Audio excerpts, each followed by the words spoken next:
오늘 설교의 제목은 오늘도 주님을 신뢰합니다. 사무엘상 강해 57회입니다. 다윗이 아기스를 따라 전장에 나아갔지만 블레셋 사람들의 신뢰를 얻지 못하여서 그 전쟁터를 떠나게 되는 이야기입니다. 오늘 본문의 1절을 제가 다시 읽어보면 블레셋 사람들은 그들의 모든 군대를 아벡에 모았고 이스라엘 사람들은 이스라엘에 있는 샘 곁에 진쳤더라. 네, 지도를 보시면 블레셋의 5대 도시는 남부 지중해 해변 쪽에 있죠. 가드, 가사, 아스돗, 아스글론, 에그론 5대 도시 연합 체제입니다. 이 연합군이 전부 이스라엘의 중부 지역인 아벡에 모였어요. 아벡에 모여서 다시 이제 북부 이스라엘 평원에 있는 수넴으로 올라가게 됩니다. 그래서 오늘 본문의 내용은 이미 앞부분에 수넴에 올라간 걸로 표현되어 있었기 때문에 29장의 내용은 사실 그 앞에 장의 내용에 직전에 있었던 사건으로 보는 것이 맞을 것 같습니다. 자, 그리고 이스라엘 사람들은 중북부에 있는 이스라엘 평원에 지금 진을 쳤다.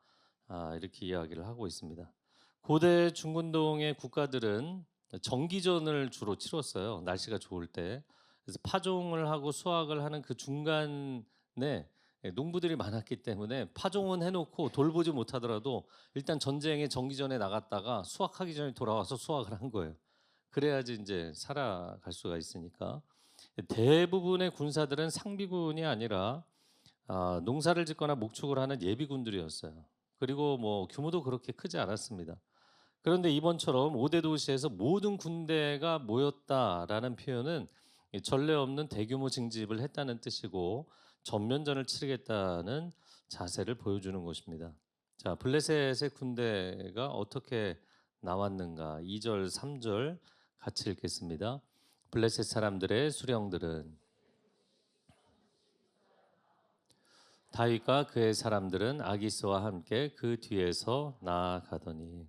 자, 블레셋의 군대가 각 도시의 지도자들의 인도에 따라서 백부장, 천부장들의 인도를 따라 몇백 명씩, 몇천 명씩 군대가 나옵니다.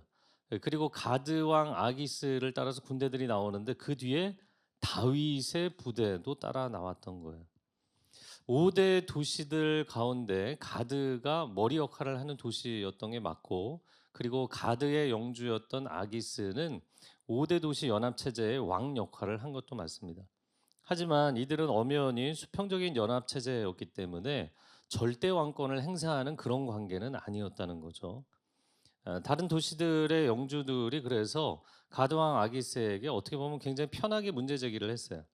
그래서 뭐라고 이야기를 하냐면 이 사람들이 무엇을 하려느냐? 어디 사람들이요? 히브리 사람들.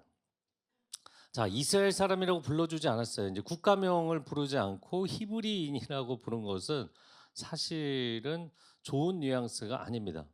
우리나라가 일제 강점기 때 일본 사람들이 한국 사람들을 뭐라고 불렀어요? 조생징이라고 불렀는데 그냥 말 그대로 하면 조선 사람이라는 일본어 표현일 뿐이에요. 그러나 뉘앙스 자체가 경멸적인 뉘앙스를 품고 있었던 거죠. 블레셋 사람들이 저 히브리인들 이렇게 표현했는데 히브리는 원래 유리방황하다라는 동사에서 온 거예요. 그러니까 난민이라는 뜻입니다. 국가로 인정을 안 해주고 이 난민 출신의 히브리인들이 도대체 뭘 하겠다고 여기 나온 거냐라고 비아냥거리고 투집을 잡았던 거예요. 자, 그러면 가드왕 아기스는 뭐라고 대답을 했는가? 이는 이스라엘 왕 사울의 신하 다윗이 아니냐. 이 사람에 대한 신분 증명은 이미 끝났다. 이 사람이 망명을 해온 걸 여러분도 알지 않느냐. 그리고 그 여러 해 동안 아무런 문제가 없었다. 자, 아기스가 오늘 본문에 보면 상당히 신사적인 인물로 등장을 합니다. 아까 말씀드린 것처럼 영주들은 히브리인이라고 격화시켜서 표현을 했는데 이스라엘 왕이라고 국가명을 명확하게 얘기하고 그 왕의 신하 다윗이라고 소개를 했어요. 그리고 자기와 함께 있었던 기간은 정확하게 1년 4개월이었죠.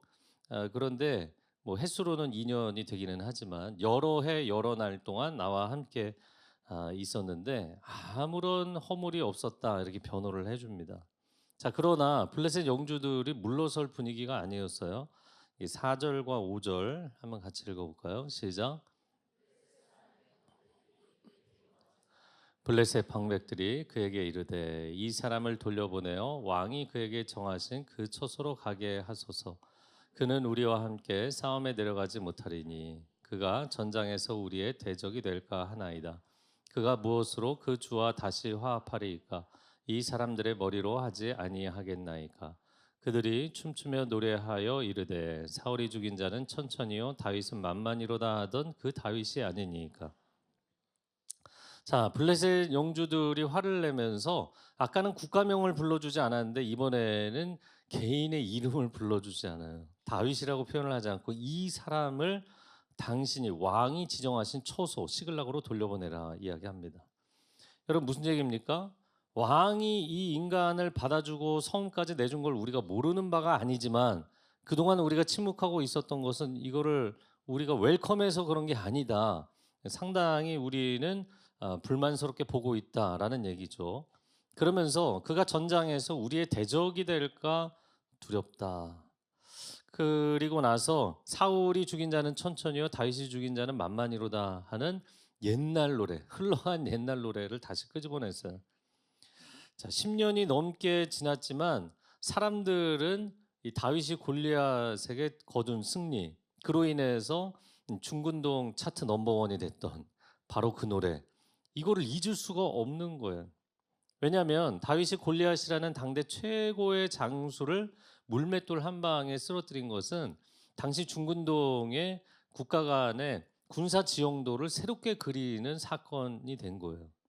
그러니까 국가 간 군사력 서열 자체를 재정립해 놓은 사건이었기 때문에 그런 다윗인데 만약에 그런 다윗이 전쟁터에서 돌변해서 반대편에 서게 되면 이건 우리 목숨이 위태로워지는 게 아니냐라는 판단을 용주들이 했던 거죠. 그런데 제가 이제 객관적인 전력을 생각해 보면 여러분 다윗이 이끌었던 부대가 몇 명이었어요? 600명이었어요. 여러분 우리 사무엘상 같이 했죠? 네, 다윗이 거느린 부대가 600명이었어요. 그리고 블레셋의 군대는 5대 도시 연합군 전군을 소집한 상태입니다. 그러니까 전력상 만약에 둘이 붙는다고 해도 이거는 게임이 되지는 않아요. 그래서 어제 이렇게 설교 준비를 하면서 블레셋의 영주들이 너무 과민한 반응을 보인 게 아닐까? 이런 질문을 해봤어요. 그러나 역사적으로도 현실적으로도 싸움은 기세죠. 그 뭐 알렉산더가 최고의 이제 전술가 중에 한 사람이었는데 페르시아의 대군을 이길 때도 기세로 밀어붙여서 이겼죠.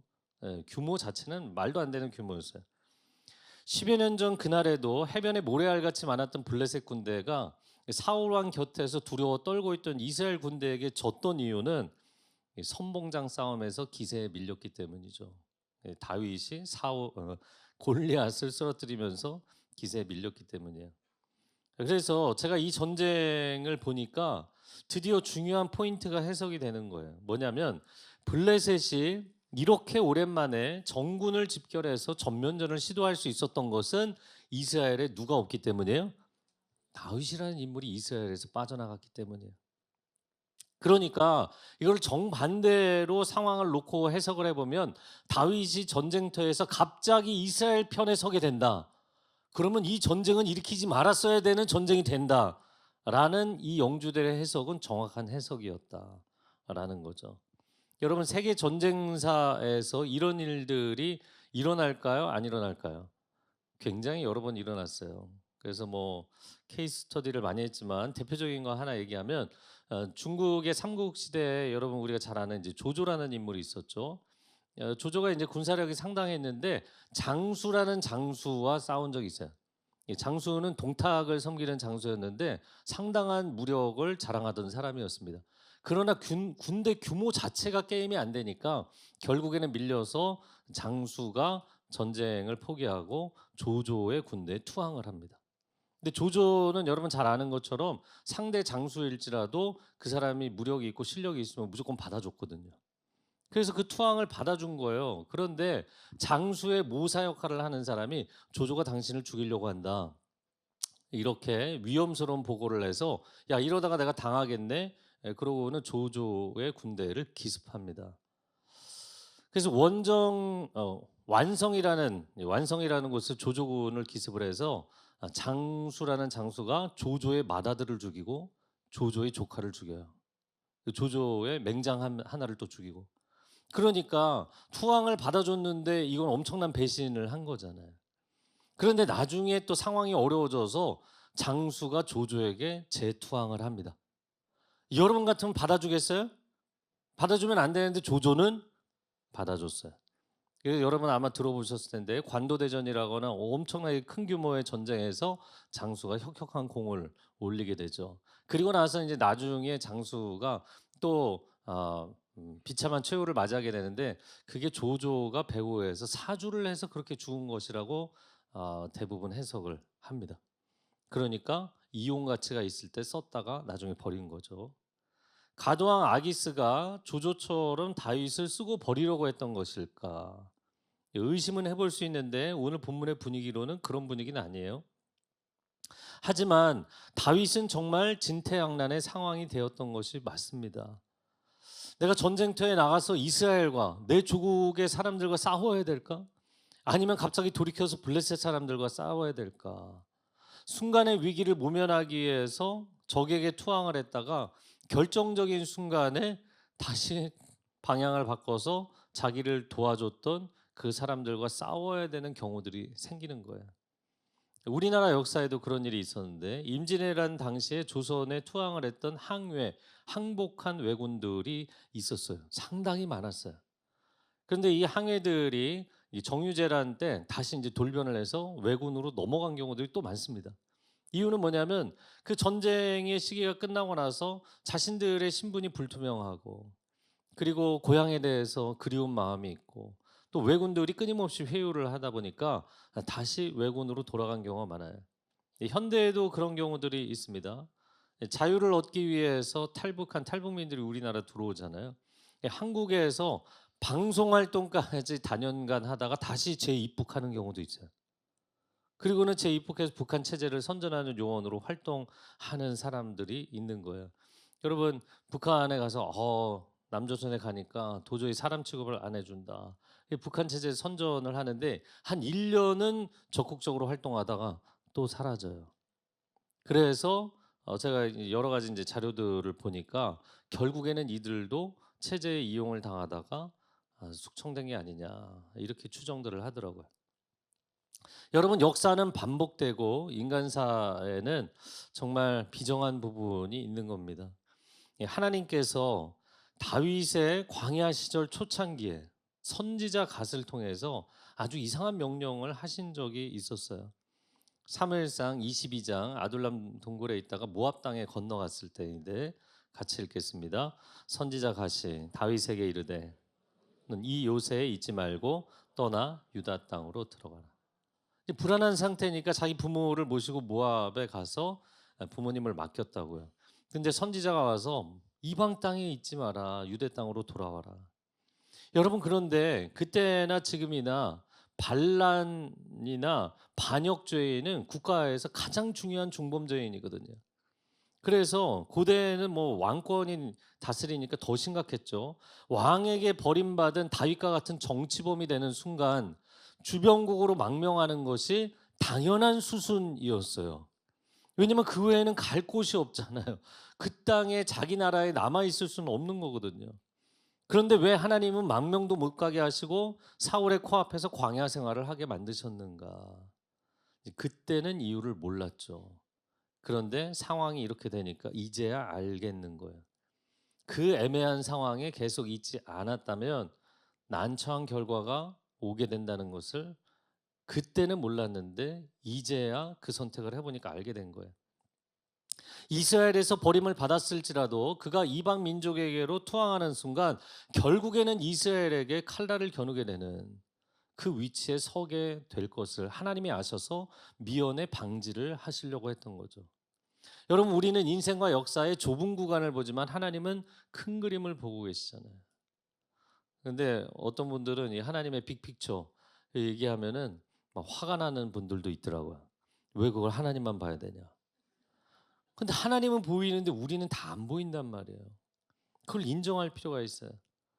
그래서 우리는 하나님을 좁은 인생의 구간만 보면서 하나님을 원망할 때가 있습니다.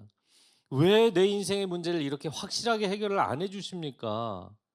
이스라엘에 돌아가도 된다고 복권을 시켜주시든지, 아니면 이스라엘에 넌 더 이상 소망이 없어, 그러니까 포기하고 망명을 선택해라, 이렇게 허락을 해주시든지. 그런데 이도 저도 아닌 애매한 상황에 왜 나를 계속 두십니까?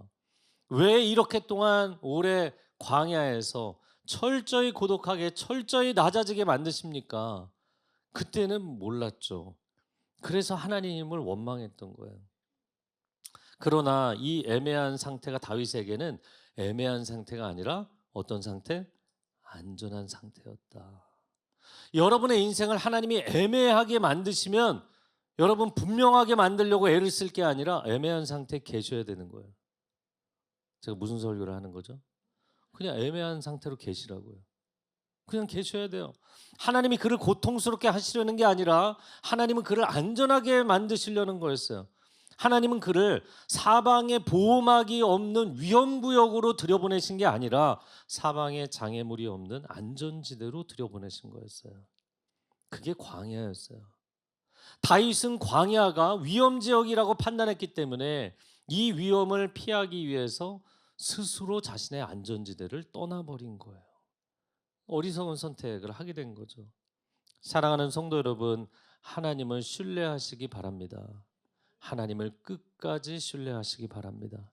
인생의 평탄대로를 걸어갈 때든 인생의 고난의 길을 걸어갈 때든 하나님을 끝까지 신뢰하는 사람이 승리하게 될 줄로 믿습니다. 그래서 이사야 26장 3절 말씀에 같이 읽어볼까요? 주께서 심지가 견고한 자를 평강하고 평강하도록 지키시리니 이는 그가 주를 어떻게 합니다?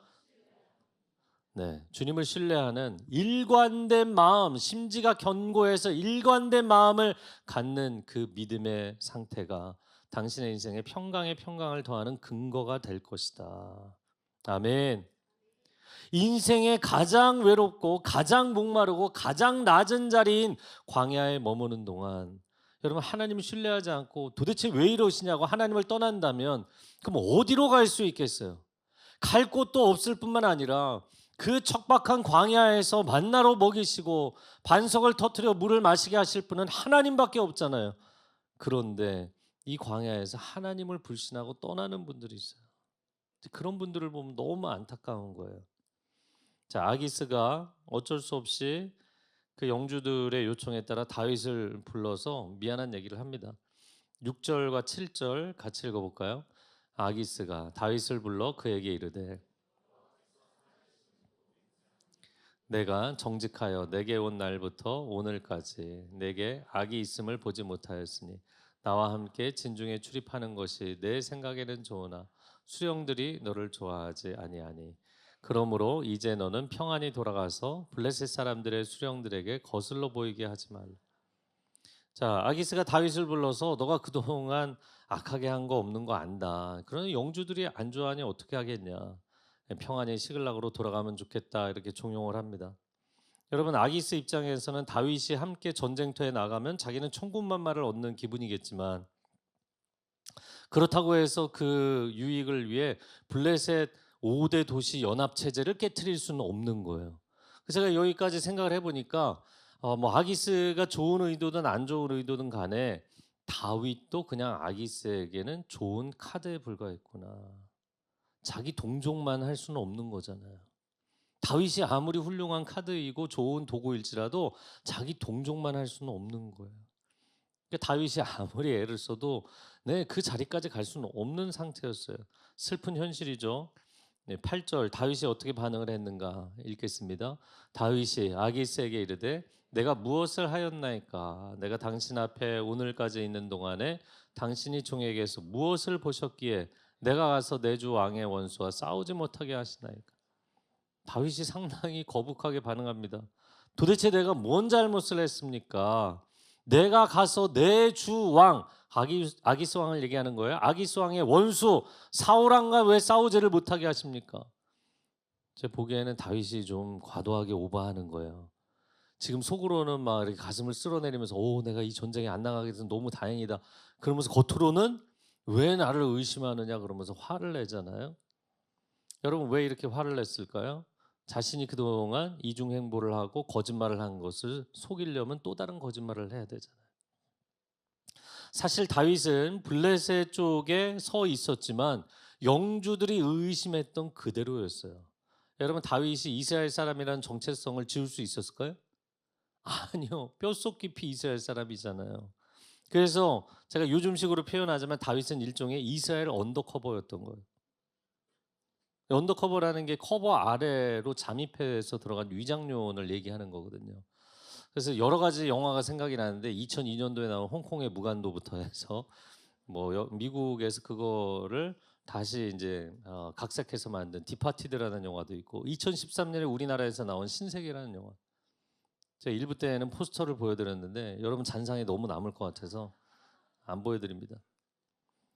언더커버 요원의 이중적인 정체성을 다룬 영화예요. 예. 제가 이 영화를 언급하는 것은 사울 왕과 다윗과 아기스 왕의 관계가 너무 유사한 거예요. 경찰 과장인 최민식이 골드문이라는 조직을 잡기 위해서 언더커버 경찰인 이정재를 잠입시킵니다. 그런데 이정재가 그 과정에서 오랜 세월 조직 생활을 하면서 내가 경찰로 계속 있을 거냐 아니면 조직원으로 있을 거냐 이 사이에 이제 갈등을 하게 되는 거예요. 그럼 왜 갈등을 하게 될까요? 자신을 잠입을 시킨 그 경찰 과장이 자신을 이용하기만 하고 그리고 자신을 압박하고 신뢰해주지 않아요. 이 프로젝트만 끝나면 나를 꺼내주기로 하지 않았느냐? 아니, 너 여기 계속 있어야 돼. 아니, 약속과 다르지 않느냐? 너 약속이 중요한 게 아니라 계속 그 일을 해야 된다. 그거 안 하면 내가 이 조직원들에게 너가 경찰이었다는 걸 다 알려버리겠다. 그러니까 여러분 정말 목숨을 걸고 위태로운 일을 한 사람을 코너까지 벼랑 끝까지 밀고 가는 거예요. 그런데 조직의 보스로 나오는 황정민은 자신을 끝까지 신뢰해 주는 거예요. 경찰이라는 것을 알게 돼요. 알게 되는데도 기다려줘요. 돌아오라고 자기에게. 마음의 결정을 하도록 기다려주고 신뢰해 주는 거예요. 여러분 사울 왕이 다윗을 이용 가치가 있으니까 이용만 하잖아요. 그리고는 결정적인 순간에는 다윗을 죽이려고 합니다. 코너로 몰아붙입니다. 신뢰하지 않습니다. 똑같은 거예요. 근데 아기스 왕은 오히려 다윗을 신뢰해 주잖아요. 다윗은 사실 아기스 왕을 지금 속이고 있는 언더커버인데 그런데 아기스 왕은 다윗을 믿어주잖아요. 네, 제가 영화에 너무 몰입했나요? 영화랑 너무 스토리라인이 똑같아요. 물론 이제 폭력적인 영화를 힘들어하시는 분들은 절대 보시라는 거 아니에요. 뭐 목사님 추천했으니까 봐야 된다 이러지 마세요. 네. 그러나 인간관계의 역학을 알고 싶어 하시는 분들에게는 상당히 인사이트를 줄 수 있는 영화라고 생각이 됩니다. 여러분 위장요원으로 산다는 건 이거는 어느 조직에서나 굉장히 힘든 일이고 하지 말아야 될 일입니다. 그러니까 이 영화로 놓고 보면 경찰관으로서 이 길은 가면 안 되는 길이었던 거예요. 다윗에게도 마찬가지입니다. 블레셋에 망명하는 것은 결코 가지 말았어야 되는 길인 거예요. 크리스찬도 마찬가지입니다. 우리가 하나님께서 나를 도와주시지 않는다고 그러면 야 이건 뭐 하나님 나를 도와주시지 않고 그냥 내가 세상 사람으로 그냥 넘어가 버려야겠네. 여러분 세상 사람으로 그렇게 완전히 넘어가서 살 수 있나요? 우리가 때로는 세상 한복판에서 크리스찬으로 산다는 것이 너무나 힘겹고 어려울 때가 있고 정체성의 혼란이 올 때가 있어요. 내가 정말 하나님의 사람이라면 내가 이렇게 하나님께 매달려서 의지하고 기도하는데 하나님 앞에 일관되게 신실하게 하는데 어떻게 하나님은 내 상황을 시원하게 속 시원하게 해결을 안 해주실까? 그런데 하나님의 사람으로 살아간다고 말하기에는 이게 너무나도 모든 가능성을 다 막고 계시는 거예요. 여러분 광야 한가운데서 사방이 막혀 있는 인생을 사는 거예요. 직장도 잡히지 않고 가정의 회복을 원하는데 가족 관계로 회복되지 않고 같은 교회를 다니는 교인들마저 나의 신앙과 인생에 대해서 불신하고 오해하고 그러면 하나님 제가 어떻게 여기 더 있으라는 겁니까? 저에게 아예 그냥 세상으로 가도 된다고 저를 놔주시든지 아니면 명확하게 하나님의 사람으로 살 수 있게 나에게 뭔가를 보여주시든지 해야 될 게 아닙니까? 이런 갈등이 생기는 거죠. 이 세상과 하나님 사이에 애매한 위치에 서 있는 것. 이게 어떻게 보면 크리스찬 라이프가 아닌가 이런 생각이 듭니다. 이 다윗이 딱 그런 상황이었죠. 철저하게 외롭고 철저하게 낮아지는 광야에서의 삶. 근데 그 광야에서의 삶을 여러분 외적으로 볼 때는 사울이 밀어놓은 것 같고 또 다윗이 선택한 것 같지만 이 광야의 삶을 다윗에게 허락하신 분이 누구세요? 하나님이시잖아요. 마치 성령님께서 세례를 받고 나오시는 은혜 충만하고 성령 충만했던 하나님의 아들 예수님을 광야로 끌고 가시잖아요. 사탄이 예수님을 광야로 끌고 간 게 아니었어요. 성령님이 예수님을 광야로 이끌어 가셨다. 그리고는 40일을 그 결핍의 공간에서 아무것도 먹지 못하고 금식하게 만드셨어요. 그리고는 사탄의 3번의 시험을 받게 하셨다고요. 어떻게 그분이 성령님이시라면 나를 광야로 끌고 갈 수 있느냐? 어떻게 그분이 하나님이시라면 나를 푸른 초장 쉴 만한 물가가 아니라 광야로 데려갈 수 있느냐? 이런 마음이 드는 거예요. 이해가 안 되는 겁니다.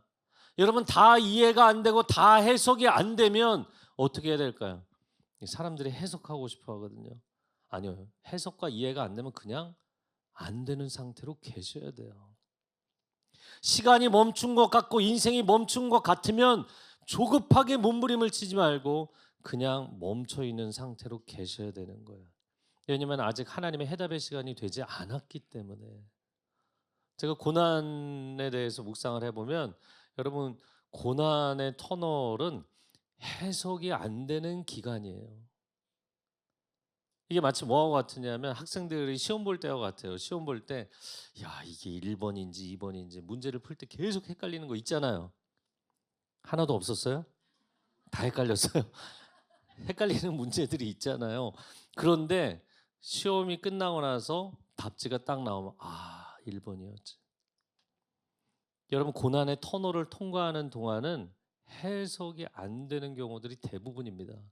그런데 터널이 끝나고 빛 가운데 서면 인생이 비로소 해석이 되는 거예요. 그래서 아직 하나님의 해석의 시간이 아니라면 이 고난의 터널은 해석이 중요한 것이 아니라 여러분 멈추지 않고 끝까지 빠져나오는 것이 중요한 거예요. 그렇게 하나님과 동행하며 이 고난의 터널을 나오시기를 축복합니다. 오늘 본문의 마지막 9절에서 11절 읽어보겠습니다. 시작. 아기스가 다윗에게 대답하여 이르되 하나님의 전령같이 선한 것을 내가 아나 블레셋 사람들의 방백들은 말하기를 그가 우리와 함께 전장에 올라가지 못하리라 하니 그런즉 너는 너와 함께 온 내 주의 신하들과 더불어 새벽에 일어나라. 너희는 새벽에 일어나서 발거든 곧 떠나라 하니라. 이에 다윗이 자기 사람들과 더불어 아침에 일찍이 일어나서 떠나 블레셋 사람들의 땅으로 돌아가고 블레셋 사람들은 이스라엘로 올라가니라. 자, 아기스가 다윗에게 미안한 마음을 표현하면서 새벽 일찍 떠나라 얘기를 했어요.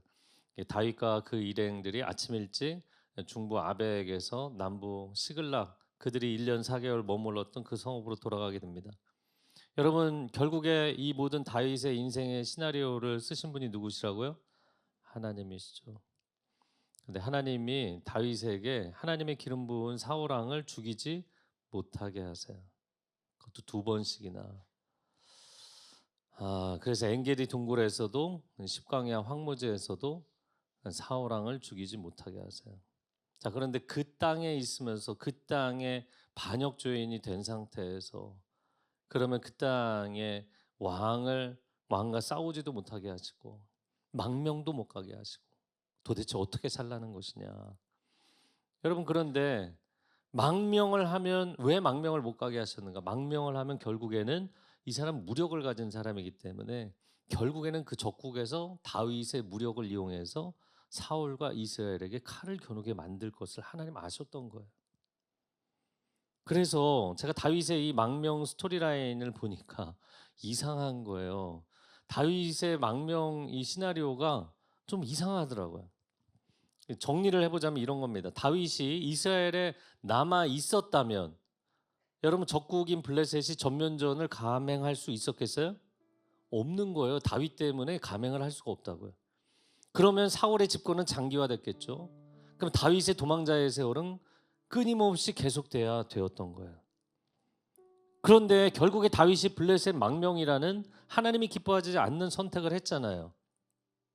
그랬기 때문에 블레셋은 야 기회는 이때다. 그리고 나서 전면전을 결정한 거고 이 전면전으로 인하여서 사무엘상이 끝날 때 길보아산 전투에서 사울이 전사하게 됩니다. 그러니까 여러분 다윗의 도망자 세월이 끝나게 된 거예요. 그렇다면 다윗의 잘못된 선택으로 말미암아 결국엔 다윗의 고난이 끝나게 된 거예요. 이게 앞뒤가 뭔가 안 맞는 것 같잖아요. 자, 그러면 우리가 보통 단순 논리로 해석을 하면 하나님께서 다윗에게 망명이라는 잘못된 선택을 하도록 만드셨을까요? 그건 아니에요. 이건 단순 논리예요. 여러분, 다윗이 하나님의 훈련장을 떠나지 말라고 분명히 선지자를 통해서 얘기하셨습니다. 그럼에도 불구하고 자기 마음대로 이탈한 것은 잘못된 선택이에요. 왜냐하면 그 선택이 그대로 흘러갔으면 사울과 이스라엘을 죽일 뻔했던 거예요. 다윗이 자신의 칼날로. 근데 하나님이 그걸 못하게 하시죠. 저는 이제 종종 심심하면 역사 채널을 보는데 어제 고려시대 문종 때 무신정변이 일어났던 걸 봤어요. 예. 문관들이 무관들을 함부로 무시해갖고 직급도 훨씬 높은데 젊은 문관이 이 무관 할아버지 뺨을 때리고 막 그런 시대였어요. 무신들이 난리가 난 거예요. 그리고 정변을 일으킵니다. 그래서 이 갓을 쓴 문관들을 전부 다 제거해요. 그런데 그리고 나서 그 무관들이 서로 칼을 겨누며 또 싸웁니다. 무신정변의 끝은 칼을 쓰는 자는 칼로 망한다. 여러분, 역사의 동서양을 막론하고 칼잡이들은 결국엔 칼 휘두르다가 자기가 권력 잡을 뿐만 아니라 또 다른 칼잡이에게 죽는 거예요. 하나님께서 중군동 당대 최고의 칼잡이 누구예요? 다윗. 다윗이 칼을 못 쓰게 하시는 거예요. 하나님, 내게 기회를 주셔야 될 거 아닙니까? 이 땅에 계속 있으라고 하시면 이 땅의 리더를 제가 교체할 수 있도록 싸우게 하시든지, 아니면 망명을 가서 그 나라를 위해서 싸우게 하시든지, 어디서도 싸우지 못하게 하시는 거예요. 하나님, 제가 일할 수 있도록 기회를 주셔야 되지 않습니까? 사방을 다 막으시고 일터도 해결을 안 해주시고 아무것도 할 수 없게 만드시면 제가 뭐를 하라는 겁니까? 그런데 하나님이 그거를 못하게 하시는 거예요. 여러분, 그런데 결국에 다윗이 이게 답답해갖고 마음대로 이탈을 했는데 그 다윗의 이탈의 잘못조차도 하나님은 그의 인생의 고난을 마무리 짓는 선한 도구로 사용하신 줄로 믿습니다. 제가 이 스토리를 생각해 보니까 가룟 유다하고 예수님 스토리하고 똑같은 거예요. 여러분, 가룟 유다가 예수님 팔아넘긴 게 잘한 거예요? 대답들이 없어요. 갈등하지 마시고 대답하세요. 잘한 게 아니잖아요. 예수님을 불신하고 은 30냥에 자기 탐욕에 빠져서 팔아넘겼어요. 그 잘못된 결정의 끝은 자살로 끝났잖아요. 그럼에도 불구하고 하나님은 그 가룟 유다의 잘못을 오히려 선한 도구로 쓰셔서 여러분, 예수 그리스도께서 만인을 위해서 속죄의 십자가를 지게 하신 거예요. 그러나 사람들이 단순 논리로, 그러니까 하나님께서 가룟 유다가 예수님을 배신하도록 만든 게 아니냐, 여러분 그런 논리에 빠지시면 안 돼요. 유다의 잘못이지만 하나님은 그것조차도 선한 결과를 만드시기 위해서 사용하신 겁니다. 여러분, 우리 인생이 내가 다 잘해서 하나님이 선한 결과를 만드실까요? 때로는 내가 잘못하고, 때로는 내가 하나님을 신뢰하지 못하고, 때로는 하나님을 기다리지 못해서 불신하고 어리석은 결정을 해도 하나님은 결국에 하나님의 선한 목적지까지 우리를 이끌어 가실 줄로 믿습니다. 로마서 8장 28절 말씀 같이 읽어볼까요? 우리가 알거니와 하나님을 사랑하는 자 곧 그의 그 뜻대로 부르심을 입은 자들에게는 모든 것이 합력하여 선을 이루느니라. 아멘. 여러분, 인생은 딱 한 걸음이잖아요. 마지막 지점이 보이지 않아요. 그래도 그 한 걸음을 믿음으로 걸어가시기를 축복합니다. 인생과 신앙은 믿음의 문제인 거예요. 정말 이 큰 그림을 선하게 이끌어 가실 하나님을 신뢰하고 오늘 한 걸음을 내가 믿음으로 걸어갈 수 있겠는가? 왜 하나님은 내가 할 수 있는 것을 못하게 하시고 사방을 막으시고 내가 가려고 하는 거는 다 스탑 사인을 걸어두시고, 여러분 이해할 수 없죠. 그러나 하나님께서 그 애매한 상태에서 다윗을 지키시고 우리의 인생을 정결케 하시고 새롭게 하시는 줄로 믿습니다. 네, 이 시간 찬양 한 곡을 올려드리려고 하는데요. 광야를 지나며라는 곡입니다. 왜 나를 깊은 어둠 속에 홀로 두시는지, 어두운 밤은 왜 그리 길었는지, 왜 나를 이렇게 고독하고 낮아지게 만드시는지, 세상 어디에도 기댈 곳이 없게 하시고 하나님만 의지하게 하시는지, 내가 가장 잘할 수 있는 일조차 하지 못하게 만드시는지, 결국에는 주님 한 분, 그 주님 한 분을 의지하게 만드시는지, 설라연 전사님의 하나님 앞에 찬양 올려드리겠고요. 여러분 가사를 여러분의 기도로 묵상하고 고백하시는 시간이 됐으면 좋겠습니다. 이 찬양 올려드리고 함께 기도하겠습니다.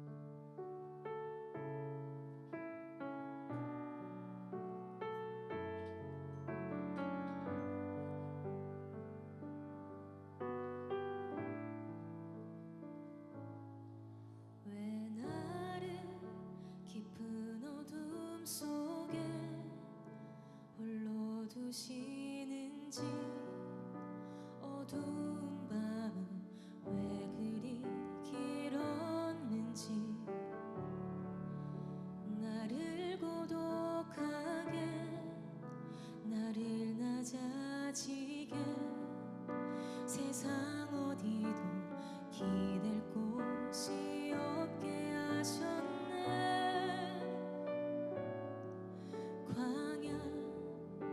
광야에 서 있네. 주님만 내 도움이 되시고 주님만 내 빛이 되시는 주님만 내 친구 되시는 광야. 주님 손 놓고는 단 하루도 살 수 없는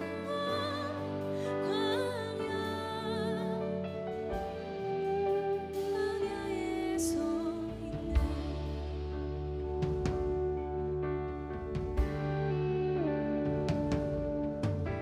왜 나를 깊은 어둠 속에 홀로 두시는지 어두운 밤은 왜 그리 길었는지 나를 고독하게 나를 낮아지게 세상